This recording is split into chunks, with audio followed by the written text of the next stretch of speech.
La bête sauvage qui monte de la mer a 2 cornes, mais la bête qui monte de la terre a aussi 2 cornes, et ces cornes sont dans le même camp puisqu'elles s'entraident.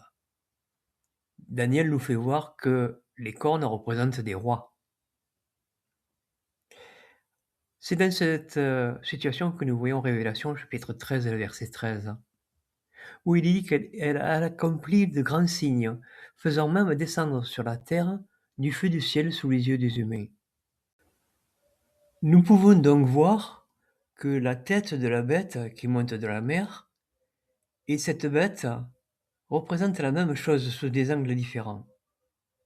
En fait, si nous réfléchissons bien, les 2 cornes représentent les 2 témoins du chapitre 11 de la Révélation, c'est-à-dire le représentant de l'Amérique, qui est aussi la corne de la bête sauvage, et le représentant d'Israël. Que ce soit la 7e tête de la bête qui monte de la mer, ou cette bête qui ressemble à un agneau, les cornes représentées montrent le pouvoir de ces 2 hommes selon leur nation. C'est le camp occidental, représenté par les 2 témoins qui défendent Jérusalem de l'anéantissement par le camp oriental. La clé pour comprendre ce point est que les 2 bêtes du chapitre 13 sont complémentaires et en accord. C'est le camp occidental. La corne de la 7e tête est aussi un des 2 témoins, et la seconde corne qui représente aussi un roi est le 2e témoin. Cette 7e tête représente l'Amérique et la bête qui ressemble à un agneau, qui parle comme un dragon, c'est Israël, son roi.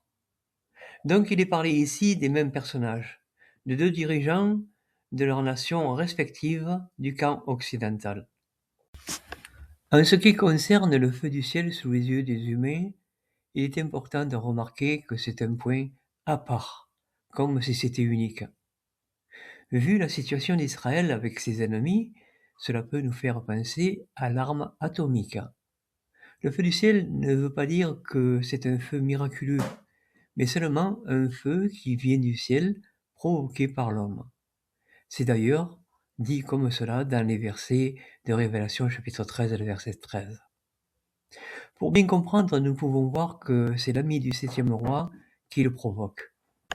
Le verset 12 nous dit « Elle exerce tout le pouvoir de la première bête sauvage sous les yeux de celle-ci, et elle amène la terre et ses habitants à adorer la première bête sauvage, qui a guéri de sa blessure mortelle. » Le lien qui unit l'Amérique à Israël est visible dans la guerre qu'ils mènent en vue de sauver Jérusalem de leurs ennemis. La présentation de ces 2 cornes est bien mentionnée dans le rôle des 2 témoins, qui sont appelés les 2 témoins dans cette facette parce qu'ils font la volonté de Dieu, mais qui agissent comme des bêtes dans le rôle de protection d'Israël. Bien sûr, il y a d'autres versets qui nous permettent d'avoir cette vision de la chose. C'est l'ensemble qui nous donne de voir le tableau complet, comme le fait le puzzle. Ici, ce sujet est important pour savoir ce qui se passe dans le monde.